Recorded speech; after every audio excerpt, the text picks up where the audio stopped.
Salut les Soraristes, c'est Mani. Alors aujourd'hui une vidéo sur Sorare. Donc vous le savez, Sorare c'est un jeu d'anticipation. Donc si vous y prenez au dernier moment, vous allez être sûr de surpayer les joueurs. Donc là, vous savez qu'il y a des ligues asiatiques qui vont démarrer au mois de février, mi-février. Donc je vous ai fait une petite sélection Asia avec des cartes limited. Donc pour un budget franchement pas cher, 0,100 Ether, qui fait environ 350 €, peut-être même un poil moins au moment où je fais la vidéo.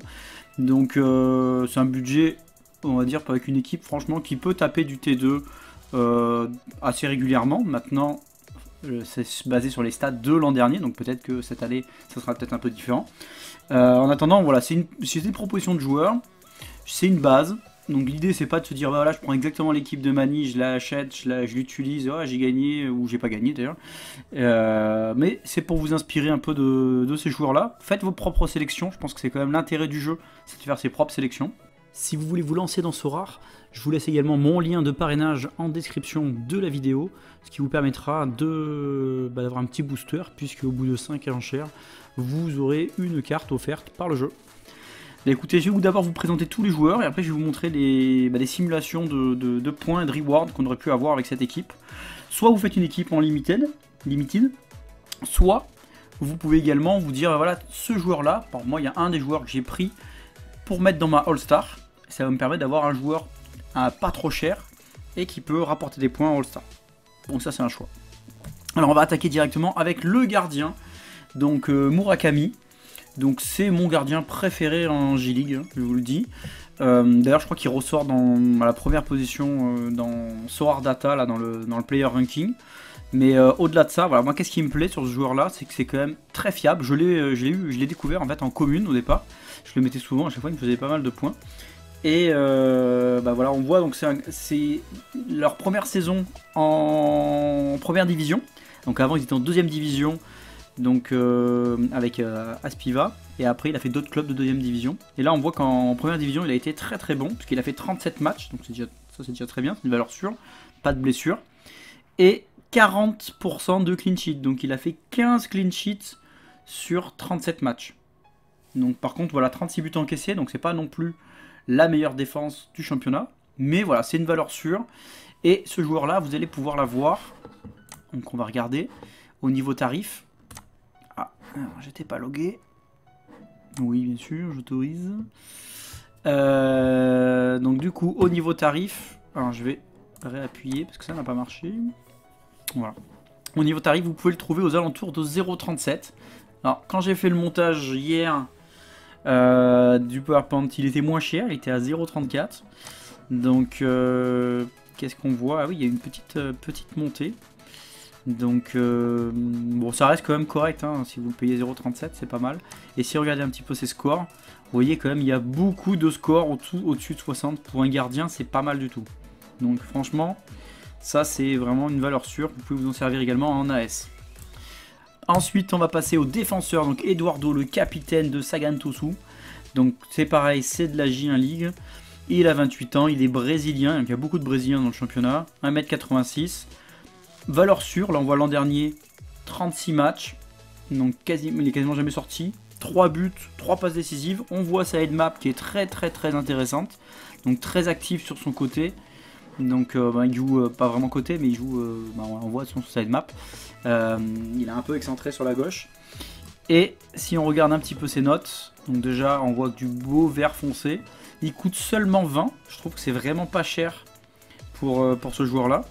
Et si on regarde un peu sa headmap, pas sa headmap mais ses scores, donc on voit que voilà, donc ça c'est toutes ces notes au Japon, il y a quand même beaucoup de notes au-dessus de 60. Il y a quelques mauvaises notes, hein, mais franchement pas énorme. Donc moi je trouve que c'est vraiment un très bon joueur pour 20. Même voilà, dans une All-Star ça passe. Ensuite je vais vous présenter Okuno, donc lui j'ai joué avec lui toute la saison dernière et il m'a rarement déçu. Donc on voit qu'il a une petite headmap sympa. Alors moi je m'en servais plutôt en rare dans une équipe palier. Donc là on voit qu'il joue quand même beaucoup de matchs, hein. C'est quand même une valeur sûre. Il est décisif environ voilà, 9 fois par saison, ce que pas trop mal, alors c'est pas dingue non plus mais c'est pas trop mal. L'an dernier un peu moins décisif, par contre si on regarde un peu ses scores, donc là il a fini en trompe, hein, le gars, donc ça va peut-être un peu fausser les résultats de l'analyse. Il vaut actuellement 0,007. Donc là, le prix commence à monter, hein, parce que quand j'ai regardé hier, il était plutôt à 0,005. Vous voyez, donc là, alors c'est pas la valeur sûre du truc, du jeu, mais beaucoup de notes, bah pour 7, hein, c'est pas mal hein, pour le prix. Beaucoup de notes quand même au-dessus de 60. Donc ça, pour une équipe rare, c'est bien. Alors, par contre, en rare, les prix ont un peu monté. Ouais, on le trouve quand même aux alentours de 0,80. Et là, la meilleure offre sur le marché, c'est 0,93. À voir à combien il part dans les actions. Voilà, 0,80 dans les enchères. Donc ça, pour une équipe palier, c'est pas mal. Hein. Donc il vous fait quand même un score correct. Et de temps en temps, il va aller choper des gros scores. Donc voilà, un joueur que j'aime bien. Et pour le prix, voilà, vous risquez pas grand-chose. Donc ensuite, alors moi pour la petite info, je l'ai payé à 0,001 il y a peut-être 1 ou 2 mois. Parce que je sais pas, je comprenais pas pourquoi personne ne le prenait. Je dirais je vais m'en prendre un à 1. Donc très rentable. Comme je vous dis, il faut vraiment anticiper dans ce jeu. Ensuite, alors lui je l'aime bien. Donc Lars Veldijk. Donc lui 1m96, et vous imaginez en Corée. Donc il fait la différence. 30 ans. Bon, ça map pas hyper intéressant, si ce n'est que c'est un joueur axial. Et là, on voit quand même, l'an dernier, il a été décisif 24 fois. Donc 18 buts, 4 passes décisives en 37 matchs, dont 30 titulaires. C'est quand même franchement pas mal. On voit qu'il a fait des bonnes saisons. Alors, c'était en deuxième division des Pays-Bas. Pareil, 28 fois décisif. Bon, après, là, c'est des expériences un peu plus mitigées. Donc, voilà, ça, c'est un joueur, je trouve, très bon rapport qualité-prix. Voilà, aux alentours des 0,26. Hier, c'était 0,25. Et là, si on regarde un peu ses scores... Donc par contre en rare il commence à être super cher. Les scores bah, c'est pas mal du tout hein. Et il a fait une très bonne série. Donc voilà. Après je pense que par rapport à son physique c'est un gros plus dans le championnat. Donc voilà, il joue dans une équipe qui est bien classée. Donc bah, écoutez, moi je trouve que c'est un très bon rapport qualité-prix. Et ensuite on va finir par encore un Coréen. Ben, tout à l'heure il n'était pas coréen mais jouait dans le championnat de Corée. Donc là c'est un milieu de terrain qui est assez jeune. Il est encore considéré en U23, pourtant il a 24 ans, 1m87, donc plutôt grand, vous voyez, ça headmap, alors ça j'adore, hein. Un beau rouge bien foncé, donc là les headmaps vous les trouvez sur SofaScore notamment, et là on voit, donc voilà, donc là il a de plus en plus de temps de jeu, bah, pour un jeune quand même, 21 ans, 22, 23 ans, il fait des saisons complètes, pas ultra décisif, par contre ça va vous faire du score, et là on va regarder, donc il vaut 15, donc ça aussi c'est un très bon rapport qualité-prix, et alors voilà, c'est pas la sécurité absolue, mais voilà, si on regarde un peu toutes ces notes, il y a quand même quelques mauvaises notes, mais dans l'ensemble, il y a quand même des super notes. Donc on va mettre tout ça un peu en musique, si je puis dire. Donc je vous ai fait le scoring, donc là l'équipe, donc je vous ai sommé le prix de chacun. Donc 36 pour Murakami, 20, 6, vous voyez les prix ont un tout petit peu monté depuis hier. Donc ça fait une équipe aux alentours des 13. Même voilà, lui il était à 0,13, maintenant il est 0,15, donc là ça commence à bien monter. Donc je vous ai mis ces L5. Donc là sont L5. Donc il y en a certains, ils ont quand même des très gros L5. Donc c'est un peu faussé parce qu'il y a eu des grosses perfs, on va dire. Mais ça vous fait quand même une espérance de 364 points, à peu près. Peut-être viser un poil moins, ça dépendra du contexte. Mais c'est quand même des joueurs qui ont tendance à souvent scorer.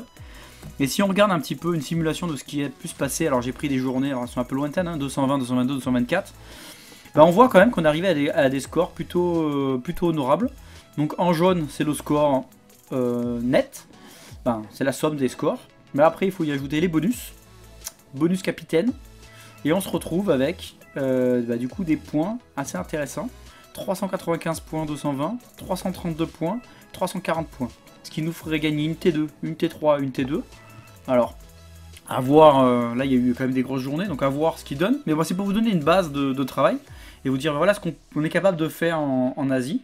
Et là, si je prends un peu ces scores-là, donc j'ai regardé un peu ce qu'on pouvait gagner. Donc là, vous voyez, en gros, une T3, ça vous vaut entre 0,5 et 0,1.